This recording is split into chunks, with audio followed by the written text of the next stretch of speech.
This video is for Inverted Lecture 3 and is going to cover substitution and elimination reactions.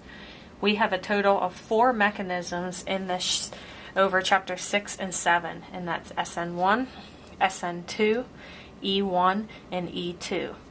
Substitution substitutes a leaving group for a nucleophile, and elimination will form an alkene. Okay? And keep in mind that the 1 and the 1 go together for first order kinetics, and 2 and 2 go together for second order kinetics. And you should know the rate equations for each of these. Okay. So how do you decide between substitution and elimination now that we've learned all 4 separately? So I'm going to go through the factors for each one, and we are going to focus on the nucleophile, the substrate, and the solvent. Okay. So let's start with the top one, and let's start with SN1 and E1. These will occur together if you have a weak nucleophile. Okay.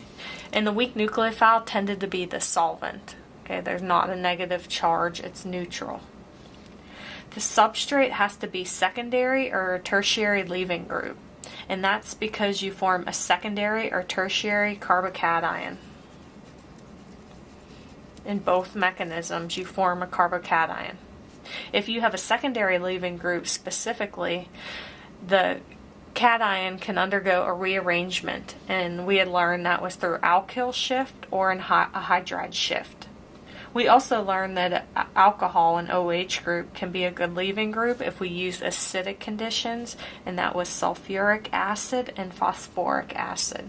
Okay. So it's hard to separate SN1 and E1, and for our purposes, they will occur together. We'll have a weak nucleophile and a secondary or tertiary leaving group. Okay. For SN2 and E2, it's a little more complicated. We can sometimes favor one or the other, or we can get a mixture. Okay. Remember that you need a strong nucleophile, and that nucleophile can also be basic or it cannot be, and that's important. For E2 to occur together with SN2, the nucleophile must be basic, and we've learned 3 basic nucleophiles: alkoxide, hydroxide, and acetylide. If you see any of these 3 cases in the leaving group as secondary, you will get both E2 and SN2 together. If you want E2 only and not to have a mixture, you have to use a tertiary leaving group or one that is neopentyl.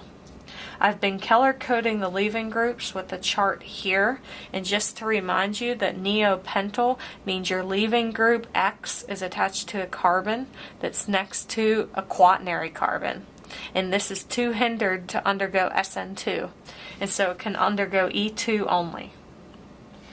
The other cases that favor E2 only is a nucleophile that's also bulky and basic, and we had learned about tert butoxide.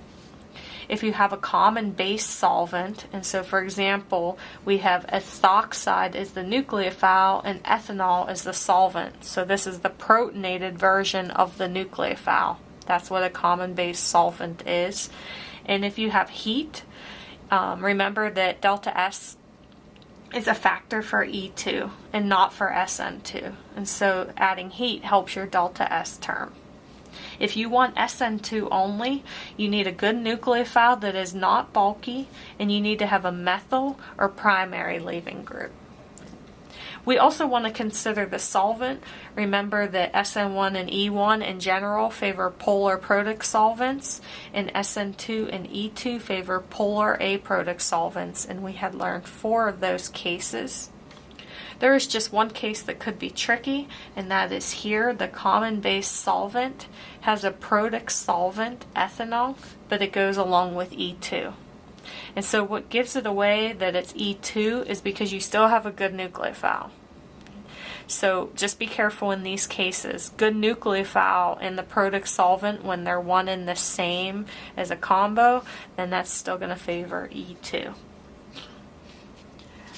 Another chart that I made that I thought is handy on an exam, and you will have this on the exam, is kind of how to think about which which mechanism you're going to use by looking at the flow chart. And the key is really starting with the nucleophile, because that's going to determine, are you on the SN1E1 side or are you on the SN2E2 side.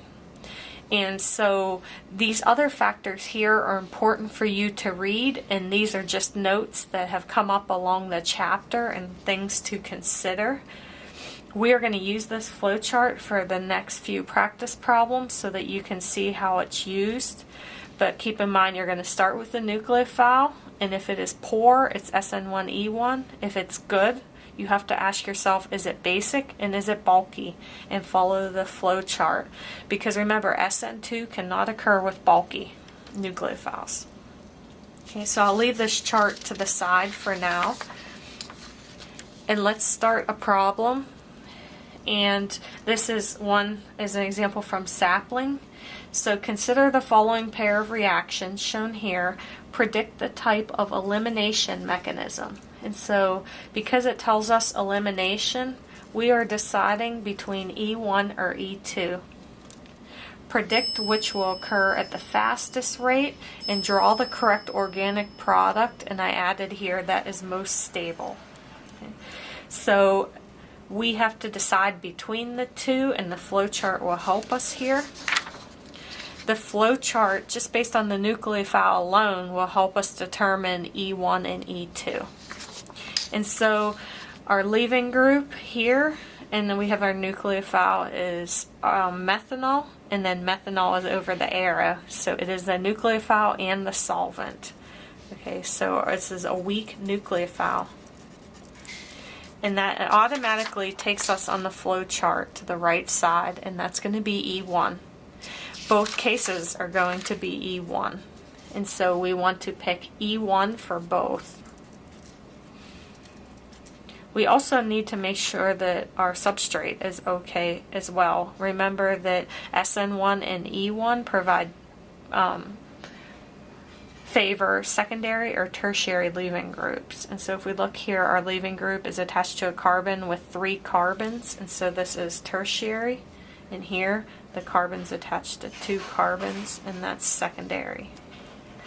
So in general, when we're looking at rate, the nucleophile has not changed, but secondary and tertiary has changed. So which is going to be the faster rate? The faster rate is going to be which one gives the more stable carbocation, and tertiary gives the more stable carbocation.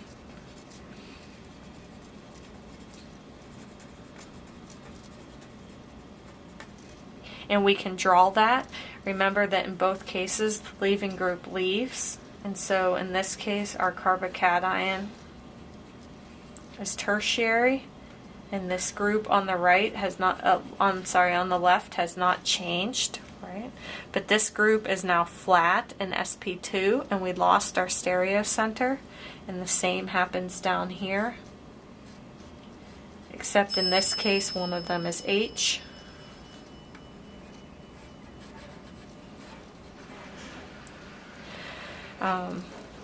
When we're considering what's going to happen here, if we have a tertiary carbocation, then we can form the product as is.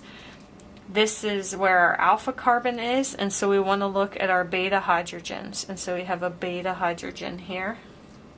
We have beta hydrogens here. And so our alkene can form here, or on one of these sides, which will be equivalent. And so let me just come over to here. And so if I remove this hydrogen, my alkene's going to be right here, and I have 1, 2, 3, 4 methyl groups. If I remove the hydrogen from here, this side still stays the same. And now I will have a double bond here. Okay, and so I have 2 products. The product on the left is tetra substituted because it has 4 groups total on the alkene. And this one would be just 1, 2 groups, and that would be disubstituted. And so the tetra substituted is favored, and that's the product that we would get up here. okay, because it's asking for the favored product, and that was known as Zaitsev. Down here we have a secondary carbocation, and you need to keep in mind that secondary carbocations can rearrange. When you're considering rearrangements, you want to look next door, and over here we have a primary position, and over here we have a tertiary. And seeing that tertiary position with the H is key, because that can shift over to here, and that's called a hydride shift. Remember that this is a secondary carbocation, and if I shift that over, I now have a tertiary position here. And I took away my stereocenter because, again, the carbocation's planar, and so you lost your stereochemistry. And so at this point, I still need to consider my beta hydrogens, and so this is my alpha position, my beta, and so I can have a double bond here, or I can have a double bond here. And I'm going to draw the one on the left first. And I'm not going to draw these H's, because it looks nicer without them there, and we don't have to draw the H. But when I draw the double bond here, I have to consider that one of the H's is gone to form the double bond and the other is still there, and I'm also not going to draw that. And so in this case, I have disubstituted alkene, and this is trisubstituted. And so in this case, this would be favored. And so I have two different products. My top example is going to occur faster, so it would be E1 faster, because it forms the more stable tertiary carbocation, and this one would be E1 slower because it forms the secondary carbocation first. Okay, so just to remind you, this one specifically said elimination, and so we are only considering at this point E1 and E2.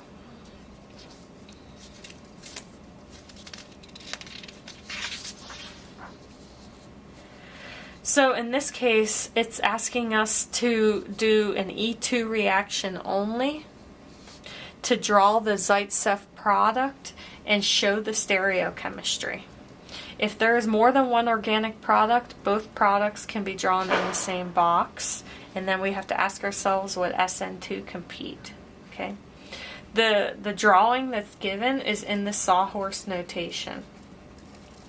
Remember that with E2, we have to consider the stereochemistry. If you look back in your notes, I said it could be drawn in sawhorse, it could be drawn in a chair conformation, or it can be given as a Newman projection. And so we always have to consider that our leaving group, in this case iodine, in the H, remember that we're always looking at the beta hydrogen. They have to be anti to each other, so 180 degrees opposite to each other. And that's how we're going to show it in the sawhorse notation. You see that the one on the right is already in the correct orientation, but this H is in the wrong orientation. It's in the back. And so I want to rotate this carbon to put it in the same plane as the iodine. And so I'm going to put an arrow and say rotate the left side. Okay, I'm going to leave the right side the same, and so my iodine's still here. My H is in the back, and I have a methyl in the front. And then when I rotate this to put the H down, that ethyl group's going to come in the front, and that the methyl is going to go towards the back. If that's hard for you to see, you can build a model kit. Use your model kit. Oh, it's not going to fit in the camera.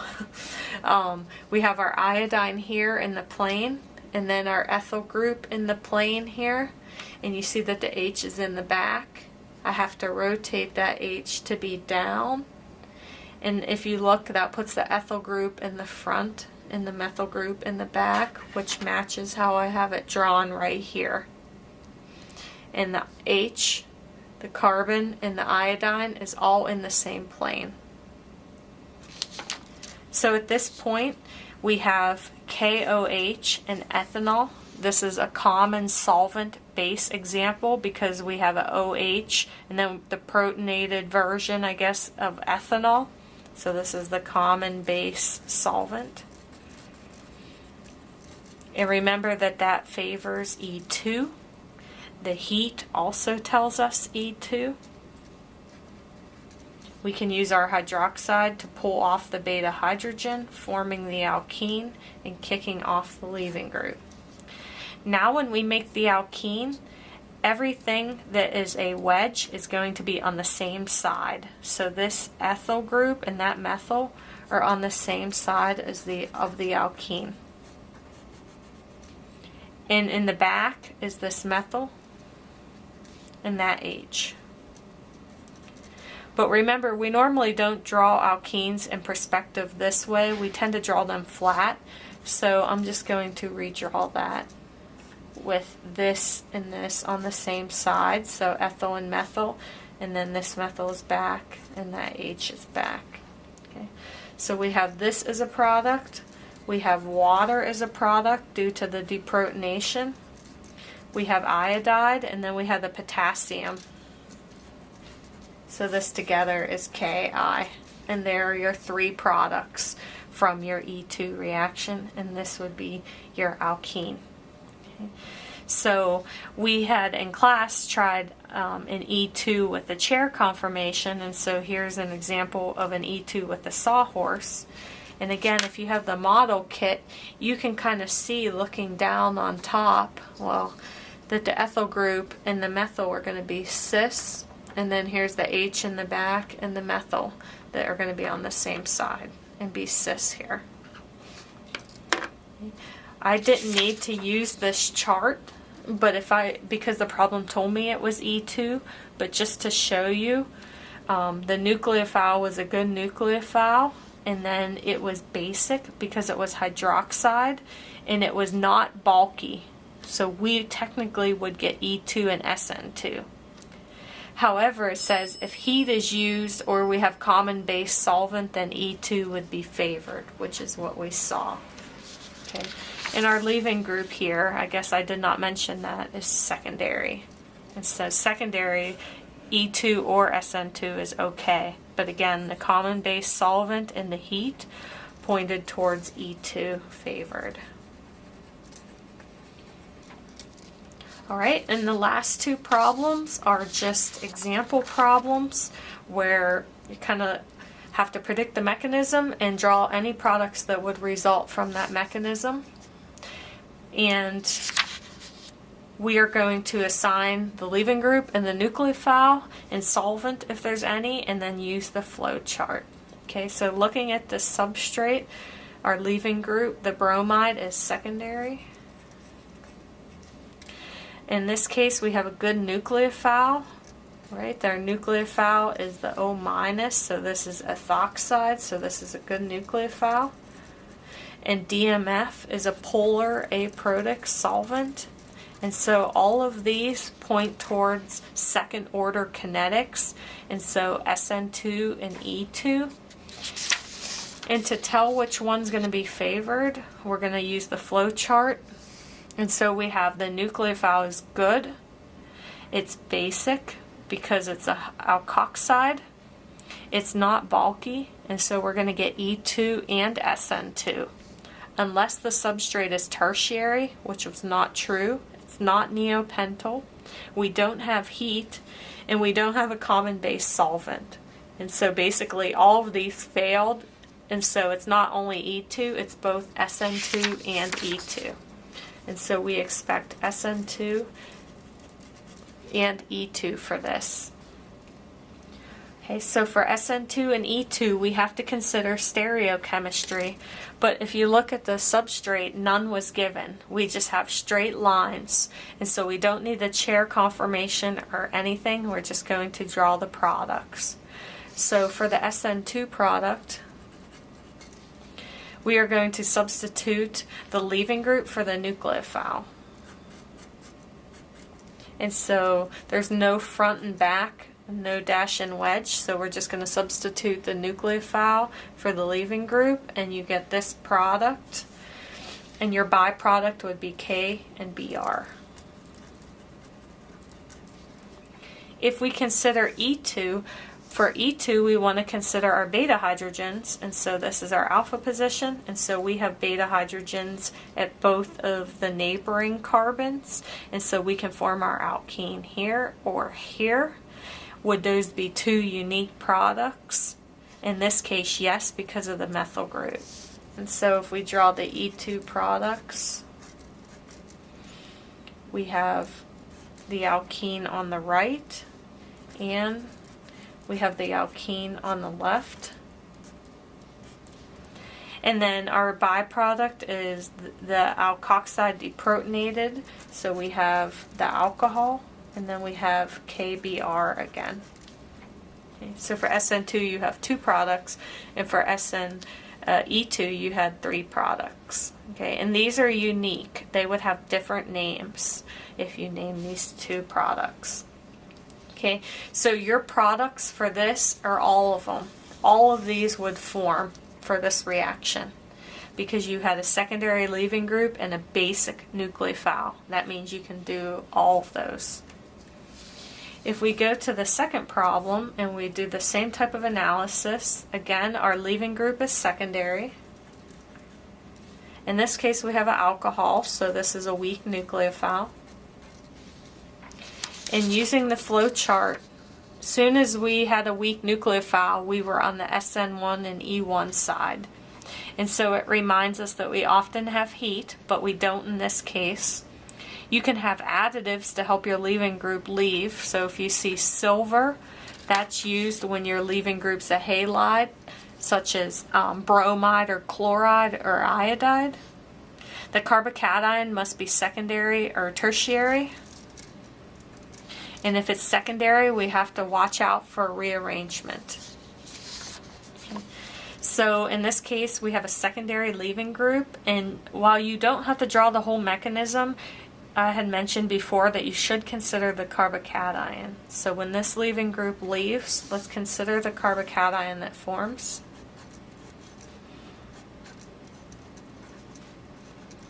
It's secondary, and so we want to consider if we can have rearrangements. Remember that you're looking for quaternary centers nearby, or you're looking for tertiary. And we have a tertiary center right here, and we have a hydrogen, and that hydrogen can undergo a shift in which it moves over. So this would be a hydride shift.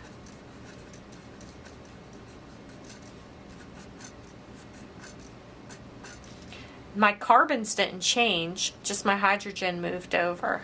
There was a hydrogen here already from the beginning, and so I'm just not drawing it, but now there's two hydrogens here. This is a CH2 group, and my plus charge is here, and this is more stable because it's tertiary. And now I have to draw all of the SN1 and E1 products that result from the more stable carbocation. And so my SN1 product that would come from here is just the substitution with the nucleophile.